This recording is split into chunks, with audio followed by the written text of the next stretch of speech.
ke ini kan? Dari mulai? Oke. Assalamualaikum warahmatullahi wabarakatuh. Waalaikumsalam warahmatullahi wabarakatuh. Oke, alhamdulillah kita bisa bertatap muka, tidak bertatap maya lagi ya. Waktu saya cuma sebentar karena ada monet nanti di prodi. Saya hanya ingin menjelaskan tentang order reaksi. Kemarin kita teorinya sudah ya. Saya anggap kalian bisa soal yang kemarin. Ini adalah penurunan dari order reaksi. Sebelumnya mengingatkan kembali, laju reaksi itu adalah kalau kita rumuskan laju reaksi adalah plus minus, artinya plus minus konsentrasi X terhadap waktu. Plus minus itu berarti konsentrasi kalau dia bertambah berarti produk.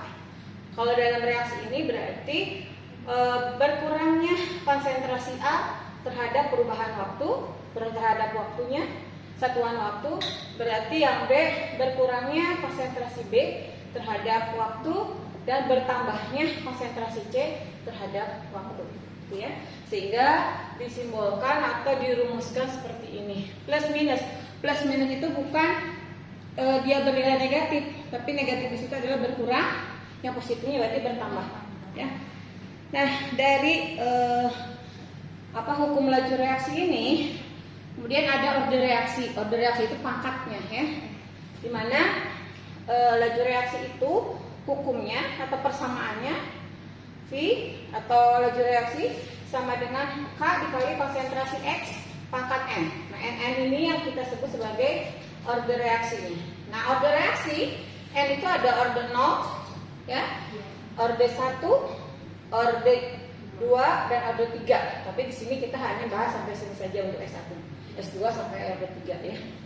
Nah, kita bahas satu persatu yang hari ini kita akan bahas ini, order 0 dan order 1. Nah, yang pertama, order 0 berarti V sama dengan K dikali konsentrasi X pangkat N. Atau di sini V-nya laju reaksi ya. Laju reaksi sama dengan ketetapan laju reaksinya dikali konsentrasi X pangkat N. N-nya sama dengan 0. Kalau order 0, maka laju reaksi itu sama dengan K dikali konsentrasi X pangkat 0. Suatu bilangan dipangkatkan 0 sama dengan 1. Konsentrasi X pangkat 0 itu berarti 1. Berarti laju reaksi itu sama dengan K kali 1. Atau V itu sama dengan K. Ya. Maka di dalam order 0 hubungan antara laju reaksi, ya, laju reaksi terhadap konsentrasi itu lurus. Ya. Laju reaksi terhadap konsentrasi itu lurus atau V terhadap konsentrasi itu lurus. Jadi berapapun bertambahnya konsentrasi produknya, reaktannya bertambah, laju reaksinya tetap gitu. Tidak naik, tidak jadi berkurang. Ya, enggak masuk. Ya. Jadi sehingga di sini kita lihat konsentrasi ini tidak berpengaruh terhadap laju reaksi. Ya, jadi untuk order 0 laju reaksi konsentrasi tidak berpengaruh terhadap laju reaksi. Jadi berapapun kenaikan konsentrasinya, laju reaksinya tidak berpengaruh. Jadi tidak naik, jadi artinya tidak berbanding lurus gitu, ya. Jadi tetap dia itu laju reaksinya konstan dengan bertambahnya konsentrasi. Nah, kemudian order reaksi ini biasanya contohnya itu adalah di dalam reaksi fotosintesis. Jarang sekali di reaksi-reaksi yang menggunakan order 0, ya, order 0 ini. Jadi contohnya reaksi fotosintesis itu adalah order 0. Jadi tidak mempengaruhi berapapun besarnya konsentrasi, tidak berpengaruh terhadap laju reaksi. Nah, itu order 0. Kemudian order 1. Nah, berarti kalau order 1 persamaannya ya sama, ya, tinggal merubah N-nya. Jadi laju reaksi sama dengan K dikali X pangkat N. N-nya sama dengan 1. Order 1. Ya, nah, berarti laju reaksi sama dengan K dikali X pangkat 1. Tadi kita tahu bahwa laju reaksi itu ini. ya.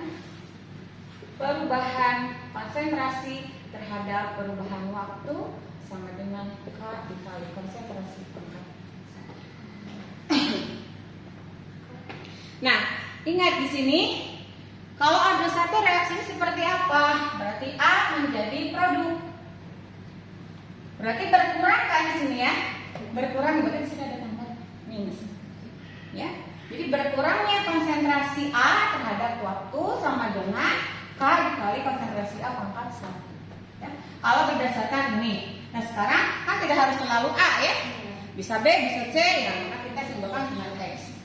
Berarti di sini min dx per t dt sama dengan K dikali konsentrasi. Nah, kita sekarang gabungkan yang X dengan X. Kita turunkan persamaannya. Nanti kan bisa seperti ini ya. Ya, tanda minus bisa pindah ke kanan atau di kiri gitu kan. Kita bisa seperti ini atau bisa kayak gini. Kalau kita pindahkan min K dt. Ini bentuk integral. Kita integralkan dari mula-mula sampai waktu T. Dari mula-mula sampai waktu T. Ya. Nah, ingat integral dari konsentrasi X. Ini bentuk integralnya, kemudian ini juga diintegralkan dt-nya.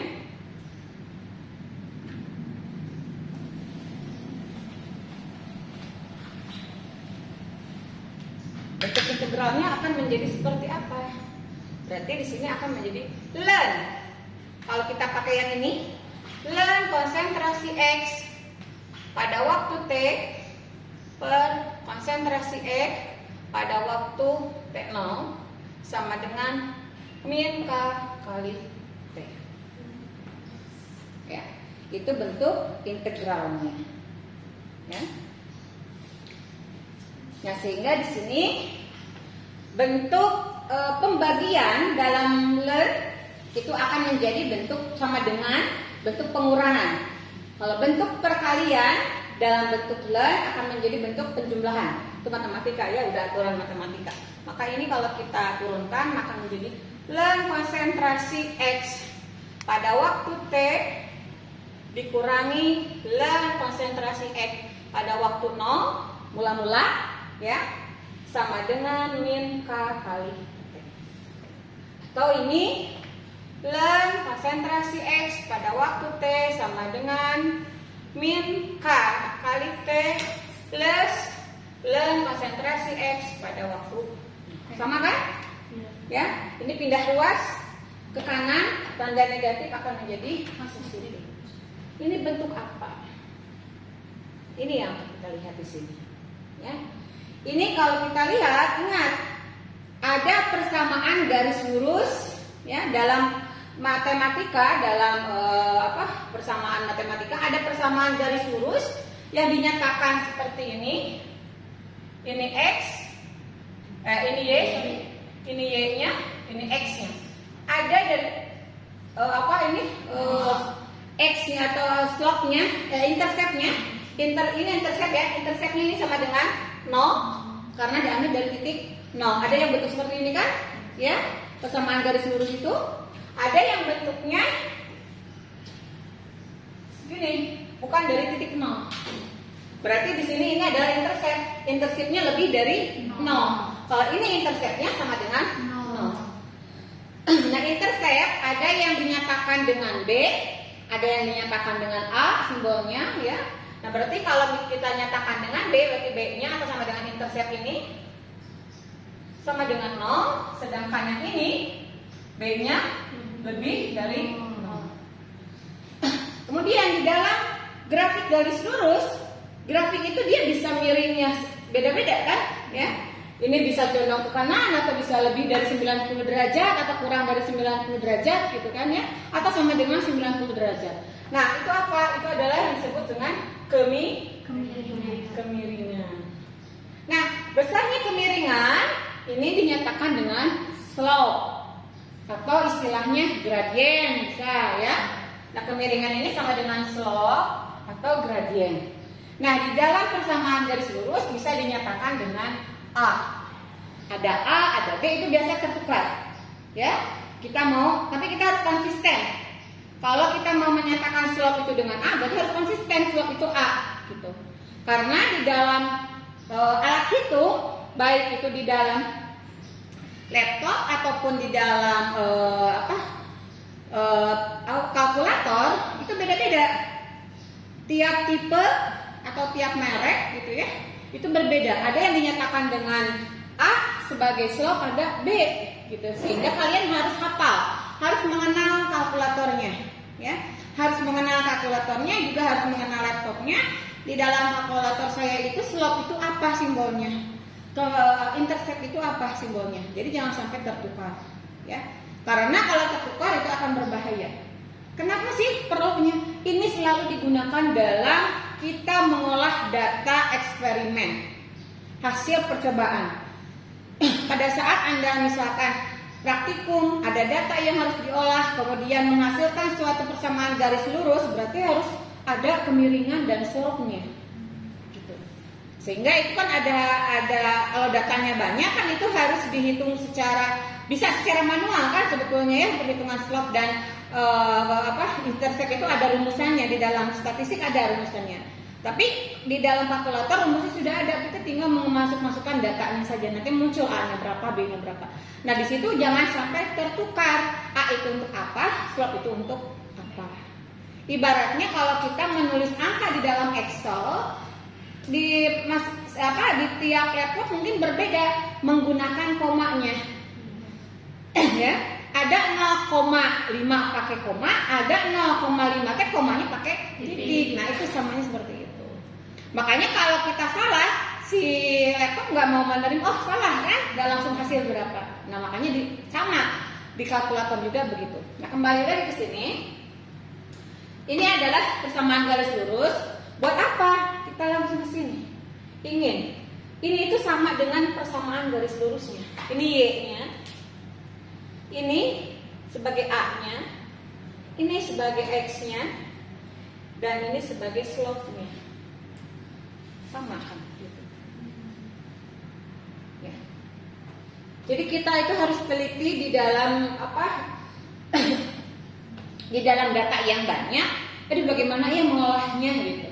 Ya, bagaimana ya mengolahnya? Lihat dulu persamaannya apa. Ya, kalau persamaan garis lurus kita bisa buat itu menjadi suatu persamaan garis lurus. Berarti buat apa sih ini gitu kan? Ini kita bisa menyatakan di dalam data yang banyak. Beda kalau misalkan bukan hasil eksperimen. Kalau datanya cuma 2, datanya cuma 3 itu beda ya. Kalau datanya apalagi datanya misalkan kondisi T sama dengan 0, T sama dengan 100 kan cuma 2 data, suruh mencari K. Itu kan tinggal dimasukkan saja. Tapi kalau datanya ada 100 atau datanya jangan 100 lah kebanyakan, datanya ada 10 aja. Berarti kan kalian harus menghitung satu persatu gitu ya. Nah sehingga untuk mempermudahkan itu maka menggunakan persamaan garis lurus. Di mana Y-nya itu sama dengan len konsentrasi. Jadi datanya itu pasti berdasarkan X dan Y kan? Nah, si X dan Y-nya itu siapa? Nah, X dan Y-nya itu adalah konsentrasi dan waktunya kan gitu. Di dalam rumusannya ada konsentrasi terhadap waktu. Gitu, ya. Sehingga kita harus tahu bahwa Y itu sama dengan Y-nya len konsentrasi. Berarti si konsentrasi itu harus dibentuk ke dalam len kan. Jadi nanti kalian itu punya data konsentrasi. Dari hasil eksperimen itu pasti datanya konsentrasi, bukan dalam bentuk len kan? Ya, setiap perubahan waktu berapa konsentrasinya kan begitu. Nah, sehingga untuk mencari K-nya gitu kan, kita lenkan konsentrasinya. Jadi si Y itu adalah len konsentrasi. X-nya apa? X-nya itu sama dengan T-nya. Jadi setiap perubahan waktu kan ada perubahan waktu dan perubahan konsentrasi kan di sini nih. Ya. Jadi pada saat T0 konsentrasinya berapa, pada saat T1 konsentrasinya berapa, pada saat T2 konsentrasinya berapa sampai T10 misalkan. Ya, yang ditanyakan berapa tetapannya gitu. Apakah dia tetapannya konstan atau berubah-ubah gitu ya. Nah, berarti ini kalau kita mau menentukan berapa kemiringannya, berarti ini A sama dengan apa? Min K. Ingat tanda minnya dicantumkan ya. Min K. A itu apa? Slope. Ingat, kita simbolkan A itu slope. Tapi mungkin saja di alat hitung Anda itu bukan A tapi B gitu ya. Yang pasti harus konsisten. Itu saja ya. Kemudian intersectnya itu adalah B. B itu sama dengan apa? B itu sama dengan konsentrasi mula-mula. Itu sama dengan B. Jadi di sini nanti itu, jadi ini gimana sih penggunaannya gitu ya, si persamaan ini. Jadi nanti Anda itu punya data. Nanti dikasih hasil eksperimen misalkan. Ini konsentrasinya, ini T-nya. Nah ini konsentrasinya pada saat T0 konsentrasi berapa, pada saat T-nya 5 menit, 10, 20, 25, 30. Nah ini berapa? X-nya, konsentrasinya. Coba tentukan berapa K-nya. Gitu ya. Berapa K-nya? Berapa N-nya? Benar nggak sih N-nya itu adalah orde 1? Kan ini kalau kita menggunakan persamaan ini harus N-nya sama dengan 1 kan? Nah benar nggak N-nya itu sama dengan 1 gitu? Bagaimana caranya? Berarti tadi kita gunakan persamaan garis lurus. Data tadi X tadi dilenkan. Berarti len X. Ini lennya berapa? Kemudian kamu masukkan ke Excel kalau mau dilentok. Bisa kan? X-nya T, Y-nya len K, len X. Nah, digabungkan kan? Gabungkan, klik grafik, nanti muncul grafiknya. Nah, nanti ada persamaan di situ. Nah, persamaannya misalkan Y sama dengan min 2,874 X plus 7,8. Nah, nanti akan muncul di dalam grafik ini. Nah, inilah persamaannya. Ini yang kita butuhkan. Berarti dari persamaan ini kita bisa menentukan, berarti di sini terjawab bahwa K-nya sama dengan berapa? Min 2. Sedangkan K itu sama dengan apa? K itu min K itu sama dengan A, atau slope itu sama dengan min K. Ini slope-nya min, berarti min kali min jadi positif kan? Ya. Ini jadi K-nya sama dengan 2,874. Berapa konsentrasi mula-mulanya atau len X0-nya atau intercept-nya? 7,8. Itu terjawab. Berapa N-nya? Benar nggak N-nya sama dengan 1? Lihat, selain di dalam grafik itu memunculkan persamaan, kita juga bisa memunculkan R-nya. Ya kan? R square-nya. R-nya berapa? R kuadrat kalau nggak salah ya. R-nya 0,9997. Misalkan gitu ya. Nah, berarti kalau R square-nya mendekati 1, berarti benar ini adalah orde 1. Begitu. Ya. Kalau misalkan R square-nya 0,5, berarti ini salah, bukan orde 1. Grafiknya pun dia tidak akan, si titik-titik ini tidak akan berada di dalam garis lurus, tapi kemana-mana gitu. Nah, seperti itu. Ya, jadi penggunaan persamaan ini digunakan untuk mengolah data eksperimen. Ya. Kalau datanya banyak, kita pakai ini tuh. Kalau datanya sedikit, atau misalkan mula-mula kemudian akhir, kita nggak perlu pakai yang ini. Ada lagi persamaan yang lain. Ya. Nah, apakah Bu ini hanya len saja? Bisa nggak bentuk log? Kan kebalikan ya. bisa bentuk logkan. Tinggal mengkonversi saja dalam len ke dalam bentuk lognya. Bagaimana kalau dalam bentuk log? Sama aja, berarti log konsentrasi X pada waktu T sama dengan min K per 2,303 kali T ditambah log konsentrasi X pada waktu mula. Ini dari mana? Ini konversi len ke mol. Ya, seperti itu. Jadi kalau begitu, kalau kita menggunakan log, maka Y-nya juga bukan len, tapi log konsentrasi. Kalau X-nya tetap. Berarti slope-nya juga bukan min K, tetapi min K dibagi 2,303.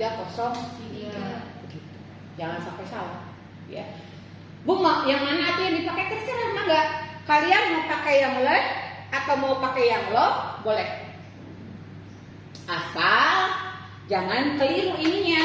Akhirnya pakai log tapi Y-nya dilenkan, nah, itu yang salah. Ya, pakai yang log atau pakai yang len tapi A-nya dibagi 2,303 atau pakai yang len tapi K-nya dibagi 2,3, itu yang salah itu. Ya, jadi pada saat kita menggunakan log, gunakan K-nya dibagi dengan 2,303. Ya. Oke, sampai sini dulu. Dipahami dulu, dicermati dulu supaya bisa nerap. Kalau ada pertanyaan silakan. Sebelum saya lanjutkan ke penggunaan apabila datanya cuma 2 data. 2 kalau 3 dia juga sama yang sedikit. Kalau 3 pakai ini. Oh, ya. Karena kalau 3 itu kan awal dan akhir.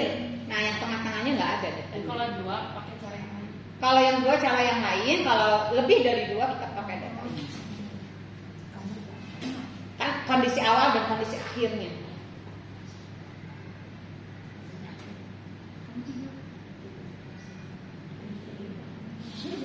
Coba lihat datanya. Ya.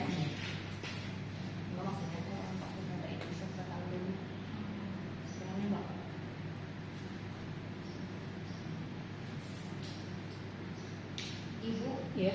kalau misalkan hasil ordernya itu misalkan untuk menghitung order 1, nah di hasil perhitungannya tuh 1,5 sekian misalkan, berarti itu N-nya. ya Itu salah, berarti ada yang salah di situ perhitungan.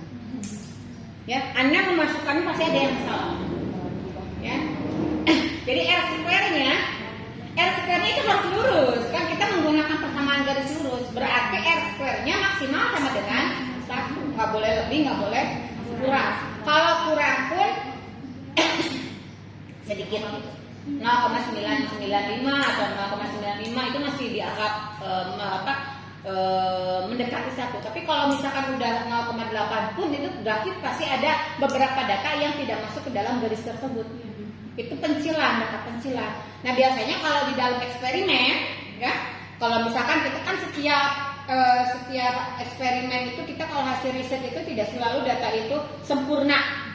Ya, yang sempurna kan hanya milik Allah, ya. Semua reaksi tidak ada yang sempurna, realnya tidak sempurna gitu. Sehingga ketidaksempurnaan itu dibagaimanakan. Nah, kalau data-data yang tidak sempurna itu yang keluar dari slope-nya, keluar dari garis itu kita buang. Sehingga biasanya kalau kita mengolah data itu jangan sedikit data yang kita ambil, ya. Minimal itu 5 data untuk menghindari apa? Menghindari tadi ada data yang keluar jalur tadi, sehingga pada saat kita membuang data tersebut tidak menjadi lebih sedikit lagi, ya. 10 aja lah, amannya sih 10 gitu. Jadi kalau ada 1 atau 2 data yang keluar jalur itu bisa dihilang.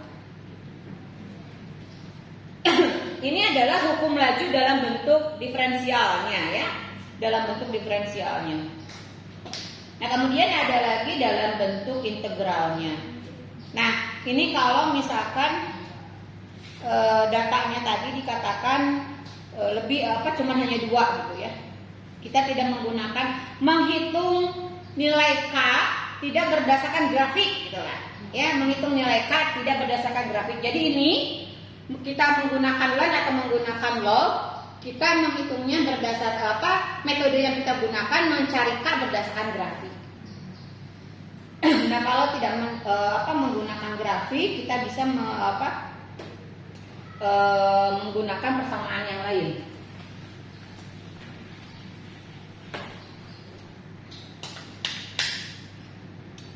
Jadi pada awalnya itu persamaannya seperti ini. Bukan tanda konsentrasi. Dikurang biasa.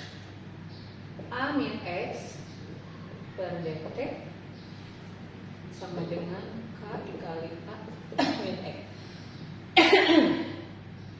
X adalah konsentrasi reaksi setelah bereaksi pada waktu T. Jadi X ini konsentrasi A pada waktu T gitu dah, ya, reaksi kan ya. Sedangkan A itu konsentrasi awal, mula-mula. Berarti X itu setelah bereaksi. Jadi kalau X itu konsentrasi reaksi yang telah bereaksi.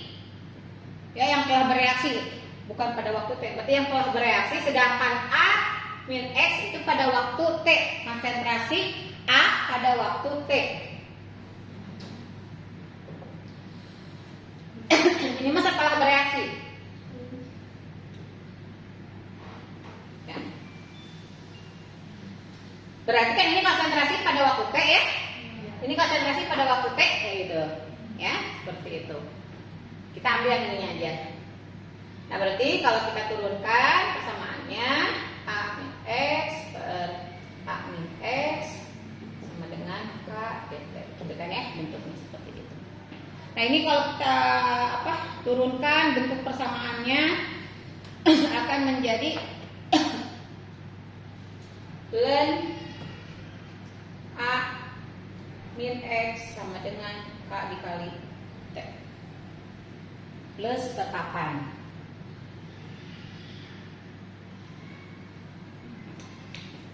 Nah, jika T-nya 0, kemudian X-nya juga sama dengan 0, maka tetapannya itu akan sama dengan min ln A.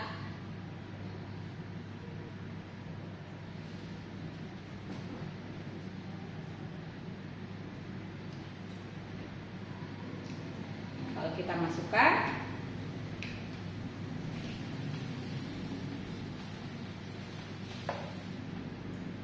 sini,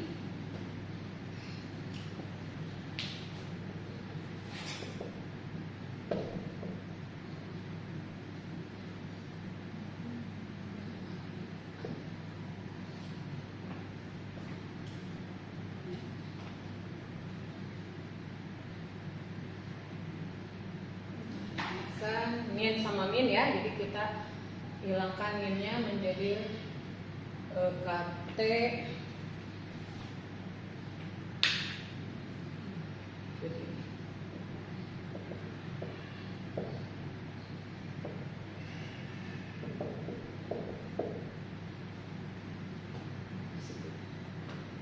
positif supaya jadi negatif ke ln A per ln A min X. Len dengan len kita hilangkan lennya jadi satu kayak gini penulisan ya. Jadi K kali T sama dengan ln A per A min X. A itu mula-mula, ini pada waktu T. A min X itu pada waktu T. Berarti misalkan gini, konsentrasi A mula-mula sekian molar.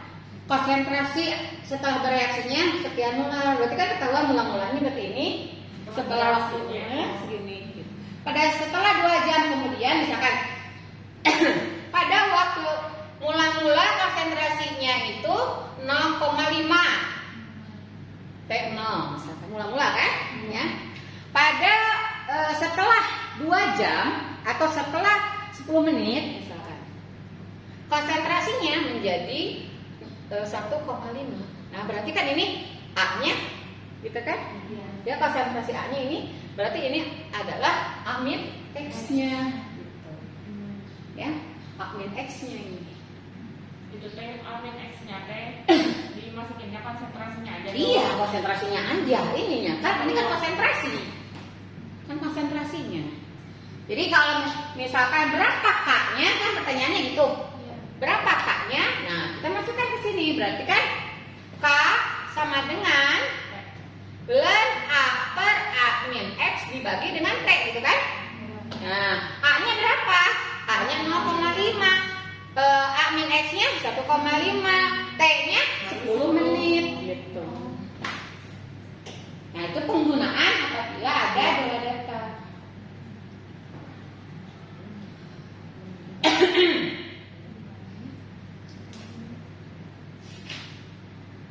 Nah, kadang soal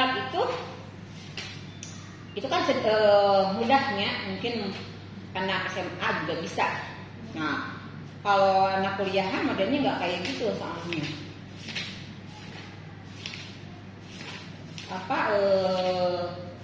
Bentuk soalnya tapi ngasihan nama sama gitu. Tapi pernyataan soalnya nggak kayak gitu. Soalnya itu begini. Nah, begini. Orde 1. Misalkan begini.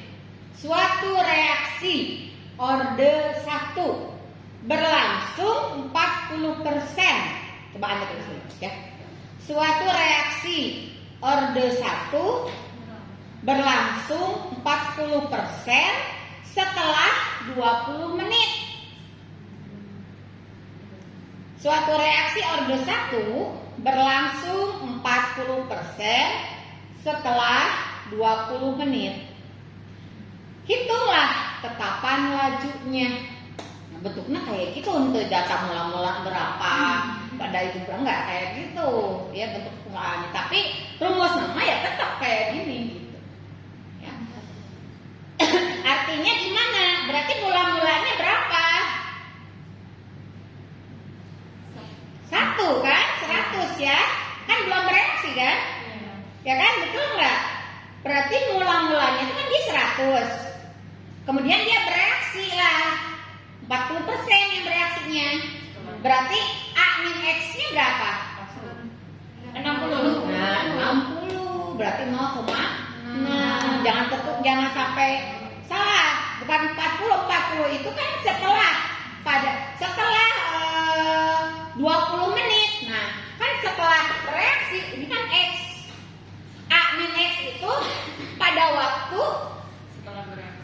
T itu berarti A dikurangi X-nya itu kan 40% kan?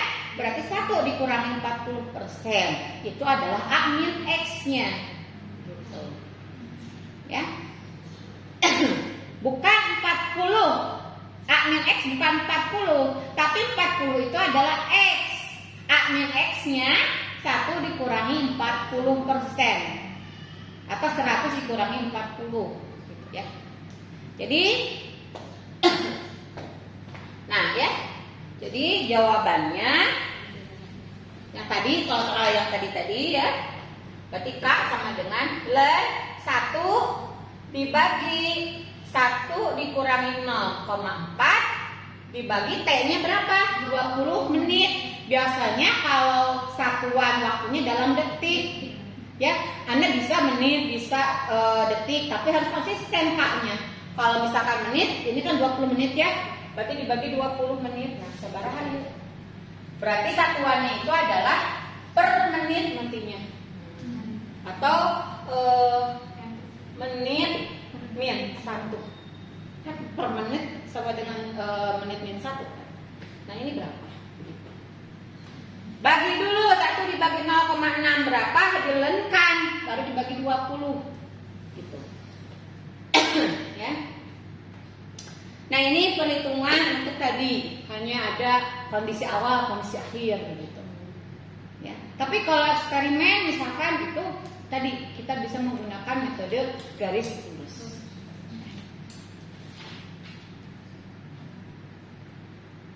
Nah, itu kan ditentukan nilai K-nya, pertanyaan pertamanya.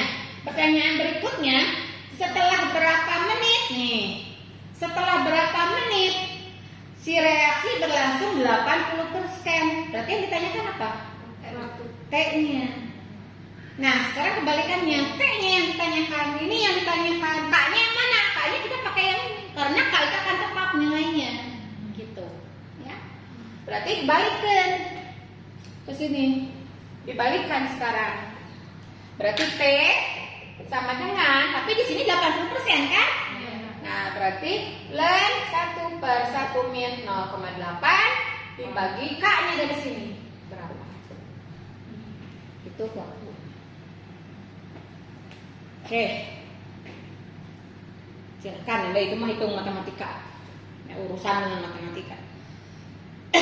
Tapi Anda jangan sampai salah juga nanti menghitung. Makanya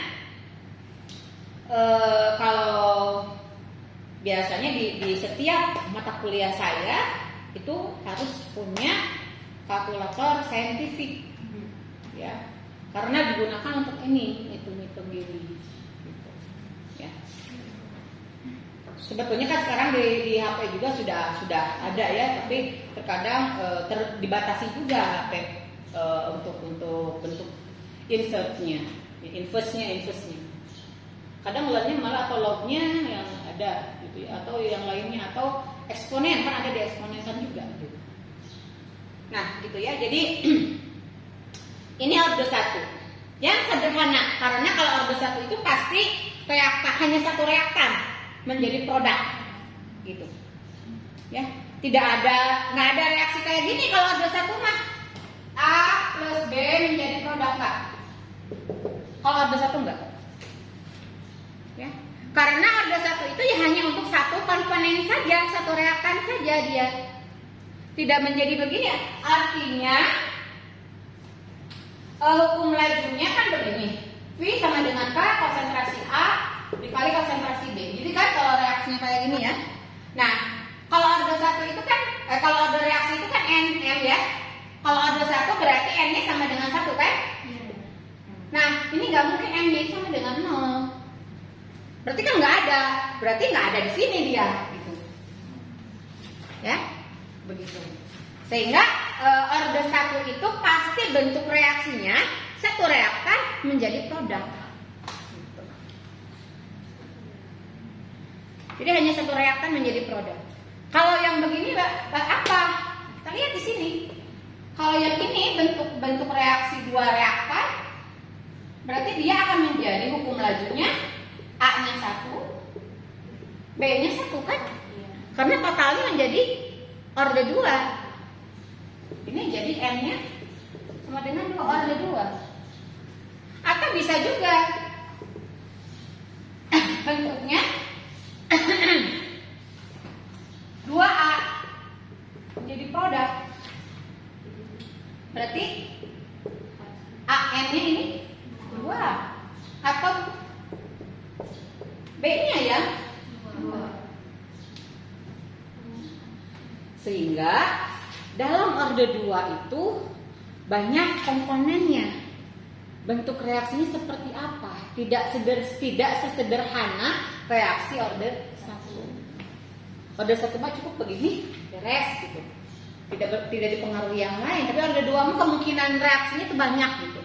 Bisa dua-duanya konsentrasi reaksinya terlibat gitu ya, atau hanya satu dikuadratkan gitu ya. Sehingga beda-beda nanti bentuk penurunan persamaannya. Tetapi kebanyakan di setiap hasil eksperimen baik itu proses kebanyakan yang untuk menentukan kinetika reaksi itu proses adsorpsi biasanya menggunakan kinetika reaksi, kebanyakan itu ya. Nah itu biasanya hasil akhirnya bentuk reaksinya itu adalah reaksi orde 2. Jadi di situ salah satu reaktan yang mempengaruhi terhadap kecepatan reaksinya. Ya, karena ada dua reaktan yang mempengaruhi di situ. Ya. Nah biasanya itu umumnya gitu ya, kebanyakan dari beberapa riset saya yang menghitung kinetikanya itu kebanyakan ordenya orde 2. Ya. Nah bagaimana kita juga bisa menentukan benar nggak sih ini teh orde 2 gitu ya? Benar nggak sih ini teh orde 1 ya tadi menggunakan R square-nya. Jadi untuk menentukan itu adalah orde 1, orde 2, kita lihat R square-nya. Tapi kalau ini yang kondisi awal, kondisi akhir kita nggak bisa menentukan ini orde 1 atau orde 2. Terus dari mana kita bisa melihat juga orde 1, orde 2? Dari satuannya. Lihat satuannya. Kalau satuan yang per menit, per waktu itu bisa second, bisa jam, bisa tahun kan waktu juga ya. Jangan Anda itu detik aja tahunya, waktu tehnya jam aja, menit aja. Terus tidak soal kayak per tahun. Nah, apa ya ini bukan. Nah, jangan hanya segitu waktu teh, berarti tahun juga adalah waktu gitu. Nah, berarti itu adalah orde 1. Dan itulah biasanya mahasiswa itu pengen cepat-cepat beres atau pengen terlalu teliti gitu ya, terlalu ekstrim telitinya, padahal soalnya bentuknya sederhana gitu ya, malah dia mencari, bu ini datanya nggak ada, bu ini nggak ada data ini gitu, padahal data-data yang diinginkan itu sebetulnya tidak perlu gitu. Ya tadi misalkan bentuk soalnya benarkah bahwa ini adalah orde 1 atau orde 2 gitu. Ya, yang diketahui hanya apa? Yang diketahui hanya ini saja, misalkan soal teh ayat data lain. Sedangkan misalkan ya karena sudah ditekan ya, sudah diceramahin misalkan ya oleh saya teh, pokoknya mah kalau misalkan untuk menentukan itu adalah orde 1 atau orde 2 dari data eksperimen gitu. Karena itu yang terngiang-ngiang misalkannya, jadi itu mana data anak teraya misalkan gitu. Sedangkan yang ditanyakan adalah kevalidannya ini adalah orde 1 atau orde 2. Maka bertanya misalkan kan pengawas ini nggak ada datanya, nggak bisa dijawab, sampai nggak dijawab aja disalahkan ke dosennya, terus protes, bu ini saya nggak bisa jawab, nggak ada datanya bu. Padahal nggak perlu data itu, cukup dia satuannya.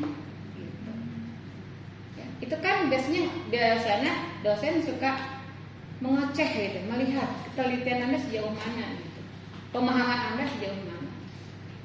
Tanpa pakai data eksperimen, lihat satuannya itu sudah terlihat. Oh iya, ini adalah orde 1 dibuktikan dengan satuannya per waktu. Per waktunya apa? Per menit atau per detik. Ya. Oke, ada yang ditanyakan? Kalau tidak ada, kita langsung ke contoh soal data ya, supaya bawa itu nggak, bawa laptop nggak? Kalau nggak bawa laptop bisa pakai kalkulator. Ini ya. Ini dulu, matiin dulu aja. Boleh, bisa.